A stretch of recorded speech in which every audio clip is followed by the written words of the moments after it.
NXT has become a bit of a clash of ages of late. The 23rd of September edition of the Black and Gold brand offered up Kyle O'Reilly and Candice LeRae as takeover challengers for the men's and women's NXT championships, respectively, adding a distinctly traditional flavor to the 31st iteration of the fabled supercard. Not least with Finn Balor and Io Shirai as their opponents. I mean, it's gonna be good.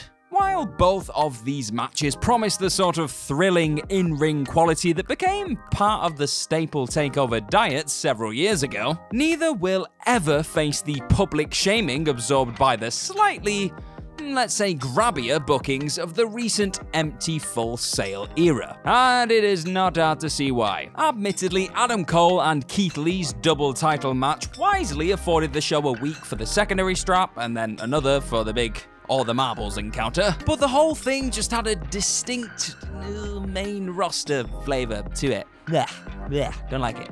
As did the convoluted Iron Man match / rematch thing that reunited Balor with his old belt. And the less said about the qualification process for TakeOver 30's North American Championship, the better. These recent developments, however, are baby steps back in the right direction for the slightly troubled Wednesday night show. But an unknown Insurgent, who might have already given the game away on his own Twitter, is the total bloody opposite, I'm sad to say. So let's address the pros and cons of that. And you know what, why not? Let's talk about a few other potential possibilities too. I'm Gareth from What Culture Wrestling, and here are 5 wrestlers who could be NXT's unknown Insurgent. Number 5, Bo Dallas. Bo Dallas turned his Twitter into a value range version of his brother's recently, and Ryan Satin of all people just so happened to stop it from being a tree falling in a Silicon Valley with nobody following to see it. A not that cryptic selection of suggestions saw Dallas talk about following your dreams and being on a life-changing expedition, with the original NXT champion and the future was always now as accompanying hashtags. These all dropped before the vignette, which focused on somebody with an eye on the company's title.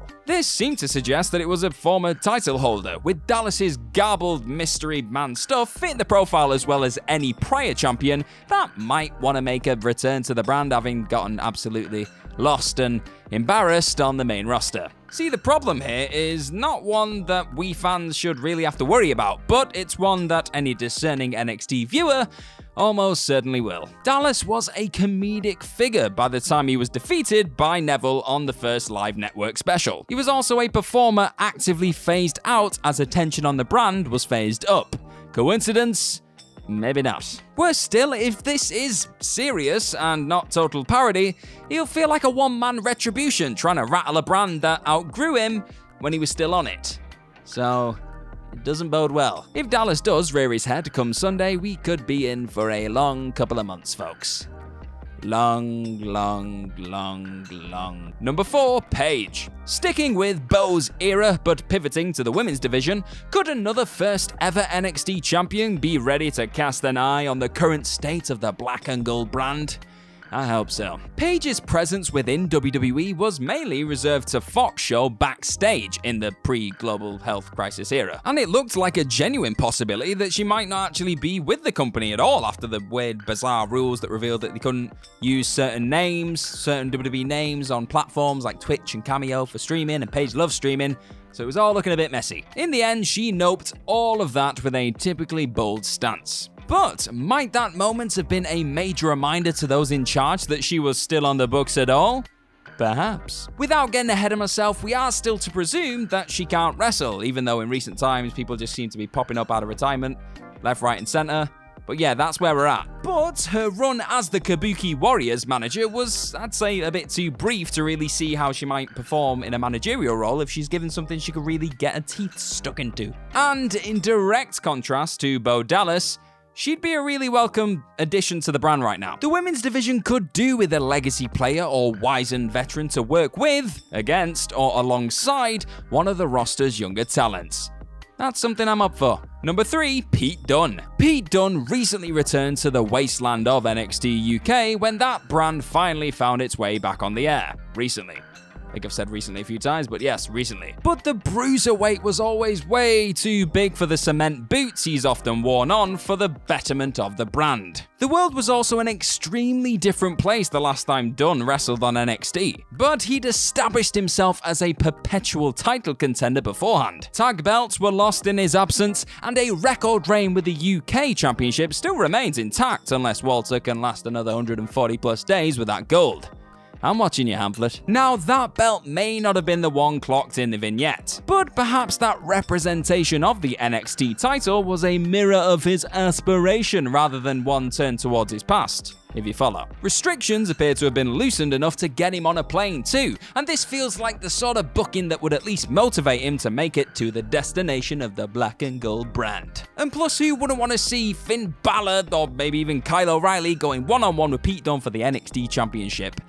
And now I've said that, I can't get that thought out of my brain. That is all I want in the world right now. Oh my goodness. Number 2, Ember Moon. Now missing for over a year due to an ankle injury, Ember Moon confirmed on follow-up episodes of the now departed WWE Backstage that she wasn't exactly sure how long the rehab would take. This was obviously categorically bad news, but the lack of just how bad sort of made it worse. Moon was and hopefully will again be a fabulous talent. Criminally kept as little more than a utility player on the main roster, she had the fire of her own contact lenses on NXT. I mean, seriously, the fact that the most memorable storyline she was a part of on either SmackDown or Raw involved her being bullied by Fire and Desire is beyond madness to me. She's just so good. A sensational and still underrated feud with Asuka almost confirmed her as the only one in the brand's history that was indeed ready for the Empress of Tomorrow. But her title reign was strictly transitional once Shayna Baszler began to loom large over Full Sail. Much of this is obviously speculative and pending her recovery, but NXT experiencing its first eclipse in 2 years would be a mutually satisfying payoff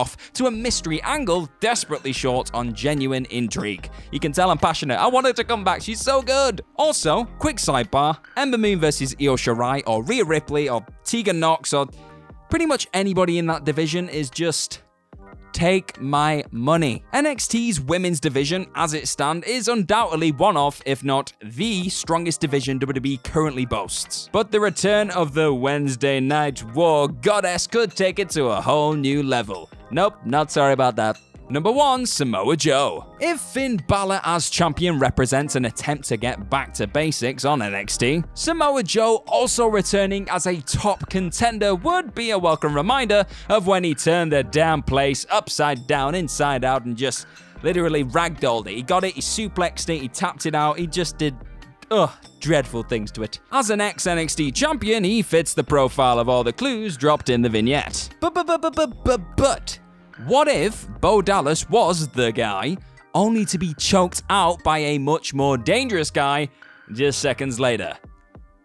Now I've got your attention, haven't I? In 2016, Joe featured in one of the great wrestling red herrings, and could this please be the case again? Back then, the show ran vignettes for the decidedly un-NXT muscle-bound monster Dan Mather, or something.